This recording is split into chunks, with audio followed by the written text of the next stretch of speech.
සුබ දවසක් වේවා ප්‍රිය අසන්නිනි. මේ පාසනෙවිල් දිනපතා ඔබ වෙත ගෙන එන ආස්කමේ වචනයයි. අද ජූනි මාසයේ 19 වෙනිදා 2022 වර්ෂයේ ජේසුස් ක්‍රිස්තුස් වහන්සේගේ උතුම් වූ නාමයෙන් මම ඔබට පළමුව ආශිර්වාද ගෙන එනවා. ප්‍රියාදර දරුවනි, අද ජීවනයේ කෑම ක්‍රියාපතේ 12 වෙනි පරිච්ඡේදයේ 21, 22, 23, 24 කියන වචන හතරෙන් අපි මෙනෙහි කරන්නට යනවා. අපේ තේමාව මේ ජූනි මාසයේ සභාව කළ හාස්කම්. අපි ඊයේ දවසේ දැක්වා කොයි වගේ හාස්කමක්ද පේතෘස්ව ඒ හිරගෙදර නිදහස් වෙලා ආවේ යාක්කනව කරන කොටගෙන අද අපිට පෙන්වන්නට යනවා. බයිබලයේ කියනවා නියම දවසක හෙරෝද් රාජාභරණ පැළඳ සිංහාසනයේ පිට හිඳ ඔවුන්ට ප්‍රසිද්ධ කතාවක් කළේය කියලා සෙනග හඬ නගා කතා කොට මේ මිනිසෙකුගේ හඬ නොව දෙවි කෙනෙකුගේ හඬයයි කිව්වෝය.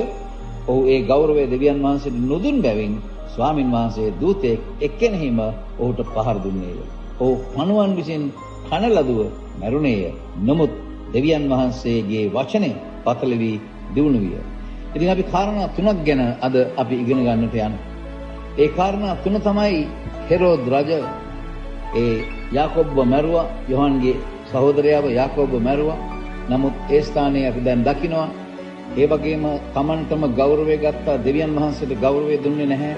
ඉතින් මේ වගේ මිනිස්සෙක් වෙලා රජ කෙනෙක් වෙලා නමුත් දෙවියන් වහන්සේට ගෞරවය නොදී ඉන්න එකෙන් බයිබලයේ කියන්නේ මේ මිනිස්සෙක්ගේ හඬ නොව දෙවි කෙනෙකුගේ හඬයි මිනිසුත් හිතුවා.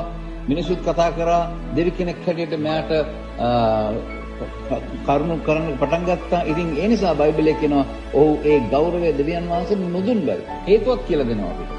දෙවියන් වහන්සේට ගෞරව නොදී තමන්ට ගෞරවය ගත්ත නිසා බයිබලයේ කියනවා ස්වාමීන් වහන්සේගේ දූතෙක් එක්කෙනෙහිම ඔහුට පහර දුන්නා. පහර දුන්නා විතරක් නෙමෙයි, පුදුම මරණයක් ඔහුට දුන්නේ. ඔහු පණුවන් විසින් කන ලදුව මරුණේ කියලා කියනවා. මේ සභාවට එරෙහිව කරපු නිසා, මේ සභාවට එරෙහිව නැත්නම් අපොස්තලවරන්ට එරෙහිව නැත්නම් ගෝලයන්ට එරෙහිව. ඒ වගේම මම ආසම දේ තමයි ඊළඟ වචනේ කියනවා නෝත් දෙවියන් වහන්සේගේ වචනය පහළ වී දියුණු වීම. මිනිස්සු බය ඇති වෙන්න පටන් ගත්තා, සභාව ගැන බය ඇති වෙන්න පටන් ගත්තා, යේසුස් වහන්සේගේ නාමයේ ආධිපත්‍යයේ බය ඇති වෙන්න පටන් ගත්තා. දෙවියන් වහන්සේගේ වචනය පහළ වුණා. ඉතින් අපි මේ කාලේ අපිට කරන්න ඕන දේ තමයි දෙවියන් වහන්සේගේ වචනය. අපි තාමත්ම වාසනාවන්තයි, අපිට දැන් අලුත් දිවිසම පවා තියෙනවා. මම තපොස්වලවරුන්ට අලුත් දිවිසම තිබුණේ නැහැ. දැන් අපිට පොත් 66ක් තියෙනවා. අපි මේ වචනය පහළ කරොත් එතකොට සභාව දිනු වෙන එක ඒකාන්තයෙන්ම සිද්ධ වෙන දෙයක්. දේව ආශිර්වාදයෙන් පිරි සුබ දවසක් වේවා කියලා මම ඔබට ප්‍රාර්ථනා කරනවා. ඒ වගේම ඔබ දෙවියන් වහන්සේගේ වචනයට කීකරු වෙලා ඒ වචනයෙන් ආශිර්වාද ලබා ගන්න. ආමෙන්.